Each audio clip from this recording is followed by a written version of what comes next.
Lorsqu'il est arrivé, ça devait être vers le mois de mai 47. Je ne me rendais pas compte de la personnalité de Jean Cocteau.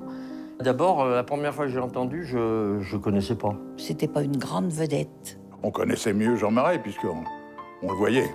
Alors Jean Cocteau va arriver. Il y avait tout à refaire. L'électricité, le chauffage. Enfin, ça leur a plu tout de suite. Moi, j'arrive, je te présente Jean Cocteau. Il a ouvert la fenêtre et il nous a dit « Allez, rentrez ». Dès qu'on le voyait, on était un peu impressionnés. Il y avait quelque chose de félin dans sa démarche. Mais on n'avait pas l'impression qu'il marchait sur le sol. Tous les mercredis, on allait jouer chez Jean Marais et Jean Cocteau. C'était génial. De mon point de vue, c'était un enfant dans un corps d'adulte. Il y avait des dessins par terre et il nous dit « Mais allez-y, ramassez, prenez ». Au début, il présentait les choses de façon qui paraissait un peu difficile et qu'il éclairait tout doucement, et que là, oui, c'était tout à fait vrai. Il avait écrit, bien sûr, cette fameuse phrase « C'est à Milly que j'ai trouvé la chose la plus rare du monde ». Et on est tous là, il faut trouver son cadre, on se plaît, selon sa nature. Milly, pour lui, c'était l'isolement, c'était là qu'il était créatif. On ne peut pas aller à Milly-la-Forêt sans parler ou sans croiser Cocteau quelque part. Ça donne un reluit à Milly-la-Forêt qui était au fin fond de la province. Quand on parlait de Milly, tout de suite, on disait « Ah oui, Cocteau ».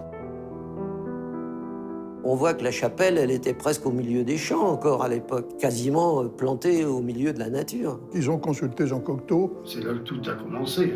Ça nous a fait sourire qu'on remette en état cette chapelle. C'était ouvert de temps en temps. Enfin, en principe, c'était fermé. C'était un matin, la porte était entrouverte. J'ai aperçu Cocteau. Au pied de l'échafaudage, et puis il expliquait. Il regardait, il prenait des points de vue différents. Il avait fait des dessins qui ont été projetés sur les murs et après... Il suivait les traits. C'était superbe.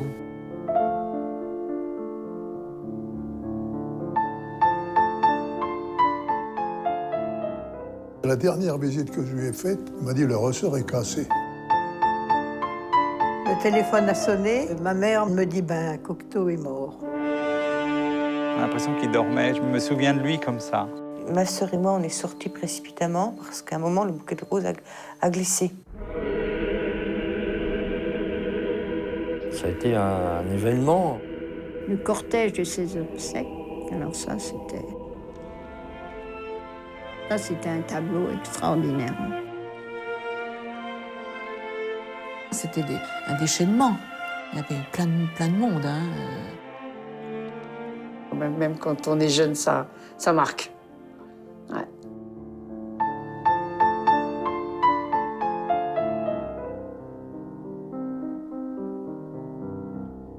Alors, comment ça s'est passé exactement, quoi? Personne ne l'a su, ça, jamais. Cocteau, je suis contente de l'avoir connu et qu'il soit ami. Il n'y a pas de mort chez Jean Cocteau. Il n'est pas mort.